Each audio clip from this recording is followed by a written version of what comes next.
जय हिंद। नमस्कार फ्रेंड, ज्योति क्लासेस में आप सभी का एक बार फिर से स्वागत है। हेलो दोस्तों, कैसे हैं आप सभी? आई होप आप सभी बहुत ही अच्छे होंगे, स्वस्थ होंगे, स्टडी अपनी कंटिन्यू कर रहे होंगे। चलते हैं हमारी इवनिंग की क्लास की तरफ। जैसा कि आप सभी जानते हैं, हम कर रहे हैं होम साइंस की सीरीज, जिसमें क्लास 6 से 12 की बुक को कवर कर रहे हैं और अभी तक क्लास 6 से 11 तक की पढ़ाई हमने कंप्लीट कर ली है।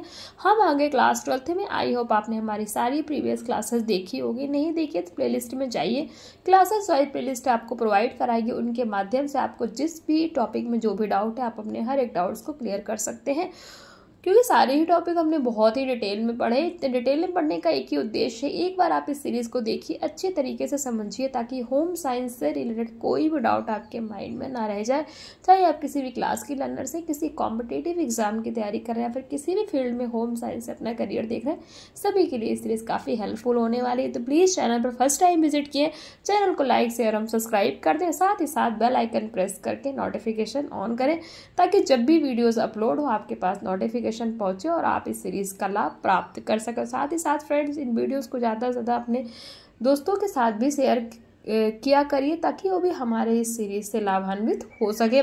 तो स्टार्ट करते हैं आज की क्लास। जैसा हमने आपको बताया, हम करेंगे आज की क्लास में वस्त्र एवं परिधान के लिए डिज़ाइन, यानी कि डिज़ाइन फॉर फैब्रिक अपैरल के बारे में हम चर्चा करने वाले हैं। ये टॉपिक हमने पहले भी अनदर क्लासेस जो हमारी हुई हैं प्रीवियस में, उनके माध्यम से भी हमने ये टॉपिक कवर किया है। बट फ्रेंड्स, उसमें हमने बहुत बेसिक्स समझा था।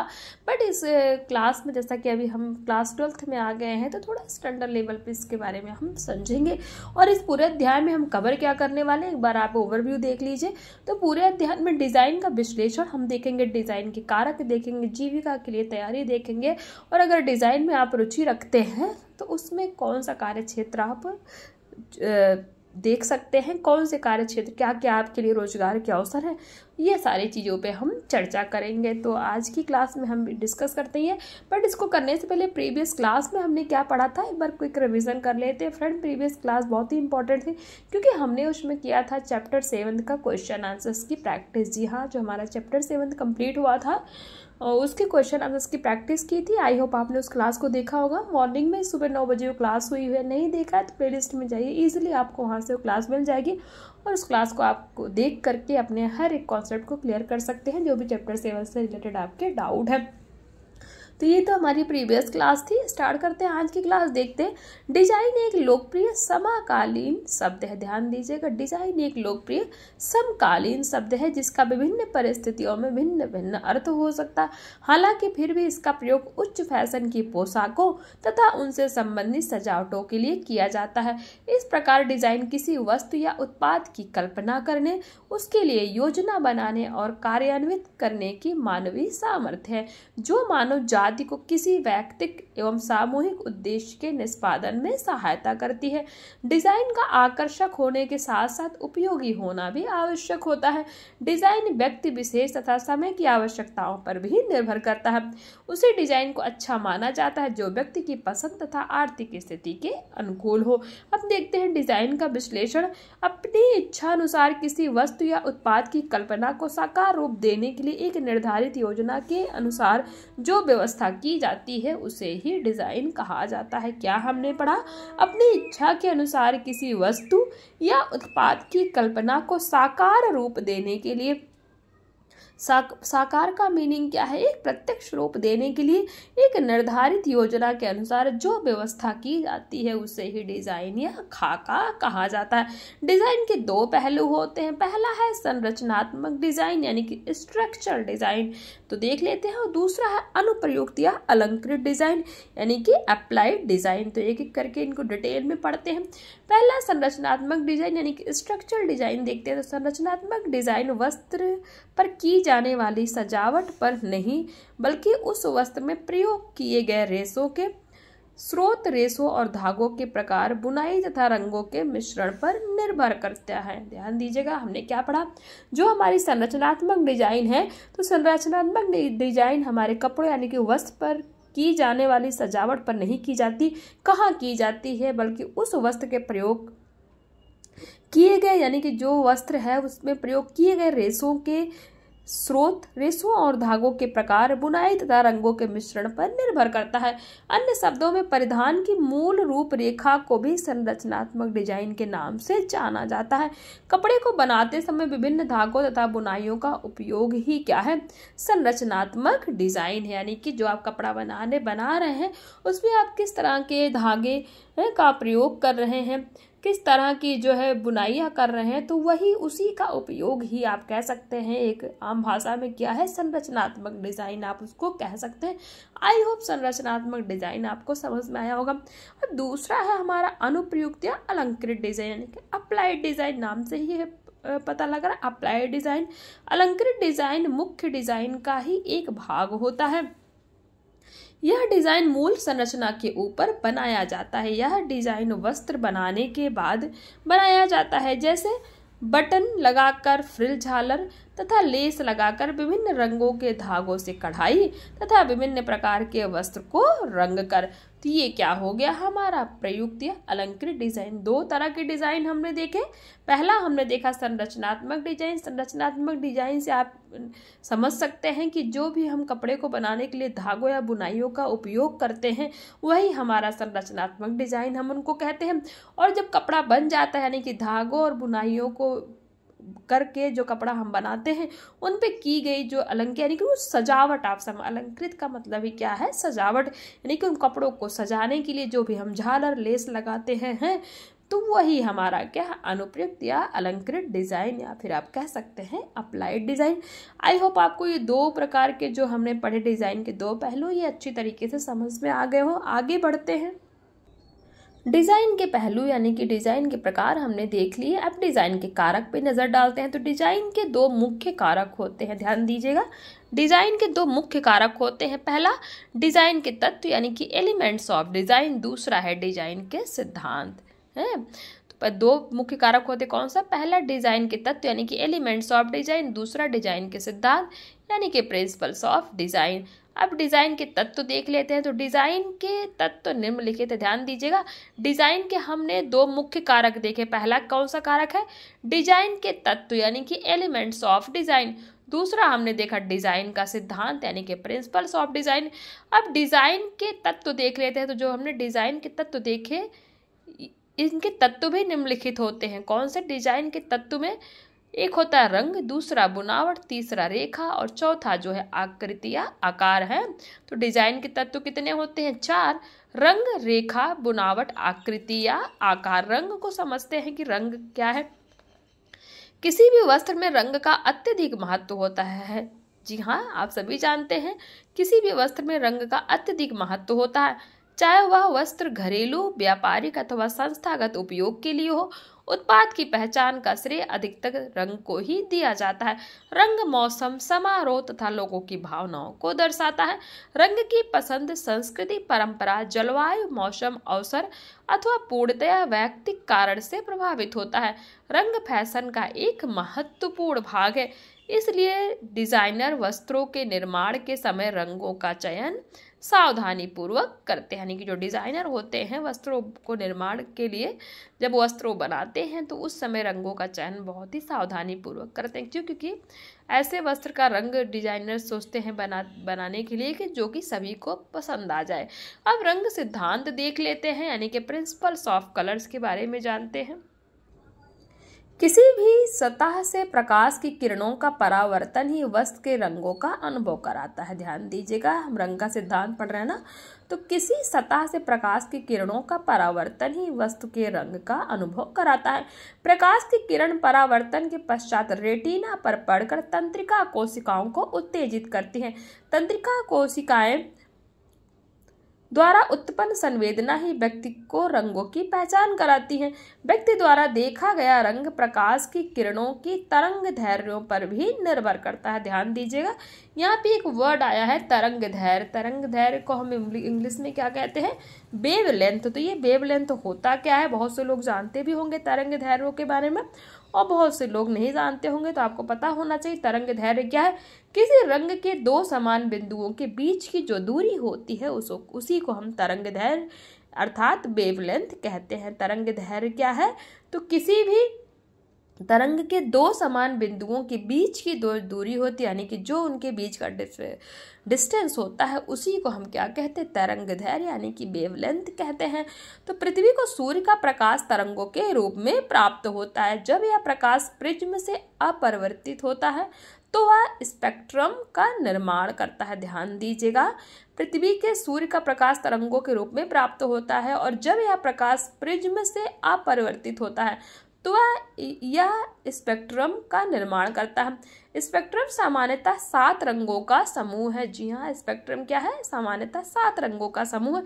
ये 7 रंग विबग्योर अर्थात वायलेट, बैंगनी, इंडिगो है। आप सभी जानते हैं ना विबग्योर, जो हमारे विबग्योर का मतलब है कि इंद्रधनुष के 7 रंग जो होते हैं, आप सभी जानते होंगे, विबग्योर पढ़ा होगा। इंद्रधनुष के 7 रंग हैं, तो हर एक रंग के नाम का पहला लेटर यानी कि बी आप समझिए, V for violet, I for indigo और B for blue, G for green, Y for yellow, O for orange और आर फॉर रेड है। तो ये मिल करके क्या बन गया, विबग्योर। तो विबग्योर अर्थात वायलेट जो यहाँ पे नाम दे रखा है आपको, सूर्य के प्रकाश की किरणों इन 7 दृश्य रंगों के अतिरिक्त पराबैंगनी तथा अवरक्त किरणों से बनी होती हैं।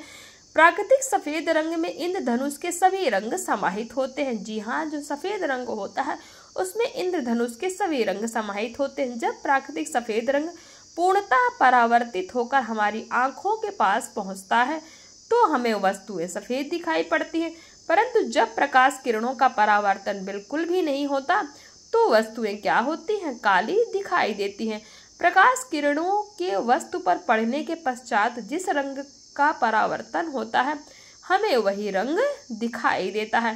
तो ये हमने रंग का सिद्धांत पढ़ लिया। विबग्योर आपको समझ में आ गया होगा, यानी कि इंद्रधनुष के 7 रंग हैं, आप सभी जानते हैं।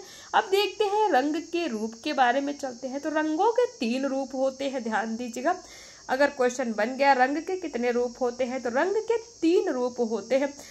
वो कौन कौन से, पहला है ह्यू, दूसरा है मान, तीसरा है तीव्रता या क्रोमा। अब एक एक करके इनको डिटेल में पढ़ लेते हैं। अब देखते हैं ह्यू का मतलब क्या होता है। यह रंग का सामान्य नाम होता है। जी हाँ, ह्यू का मतलब क्या होता है, रंग का नाम। जैसे लाल, नीला, ये क्या है, ये रंग के नाम है। तो ह्यू आपको पता होना चाहिए, ह्यू का मतलब क्या है, किसी भी रंग का नाम है।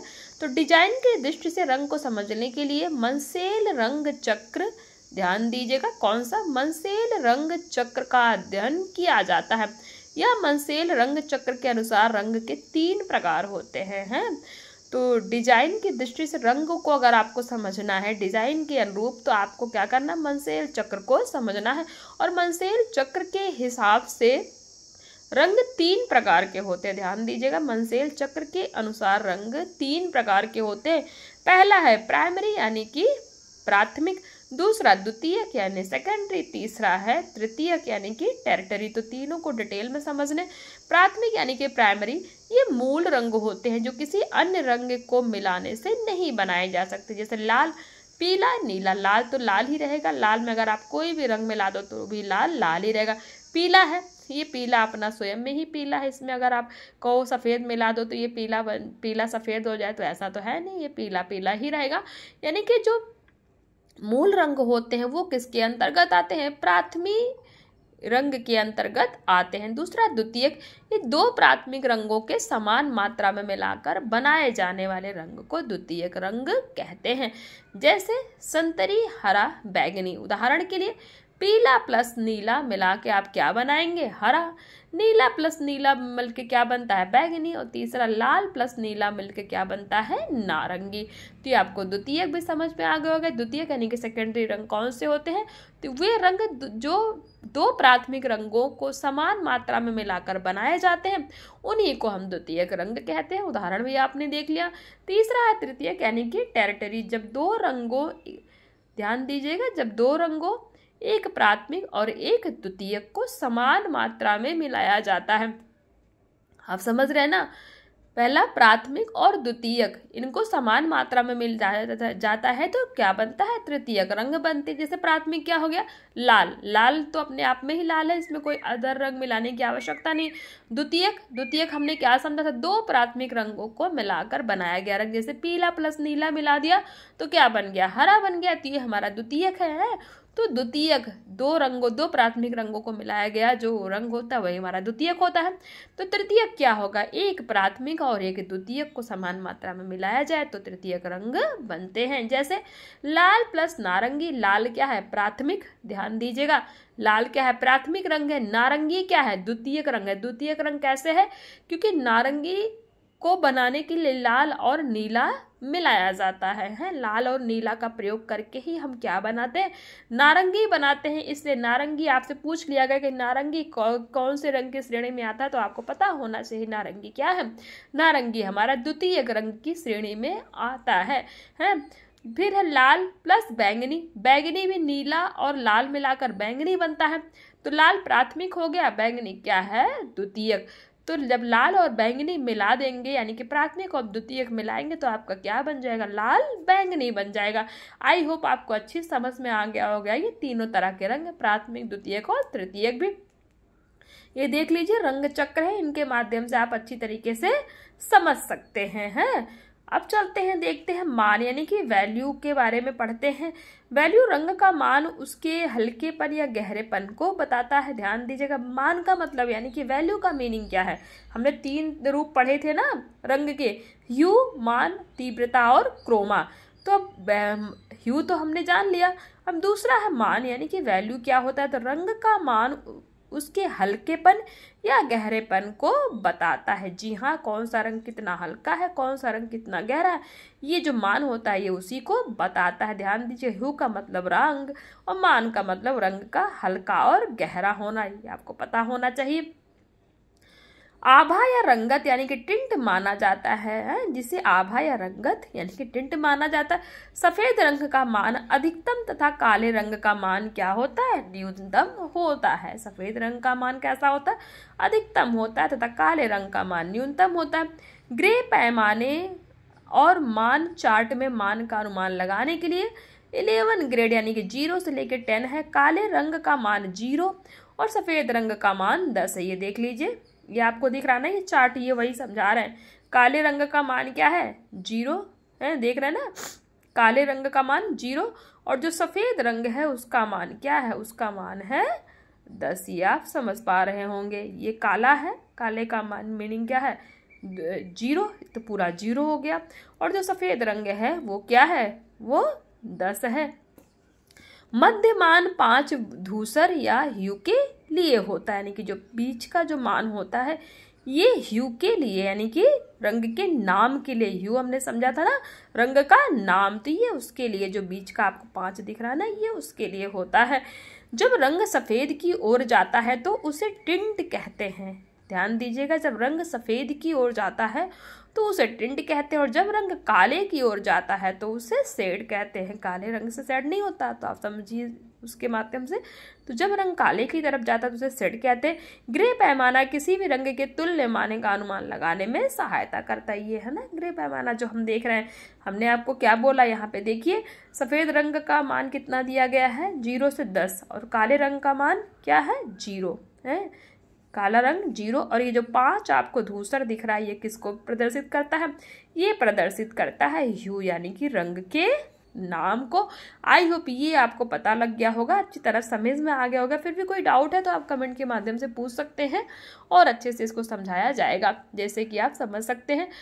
तीसरा जो हमने देखा तीव्रता या क्रोमा, भी हम क्या पढ़ रहे, रंग के रूप पढ़ रहे हैं। पहला हमने ह्यू मतलब क्या होता है, रंग का नाम, किस जैसे लाल, पीला, नीला, ये आप क्या कहेंगे, ये है ह्यू यानी कि रंग का नाम है।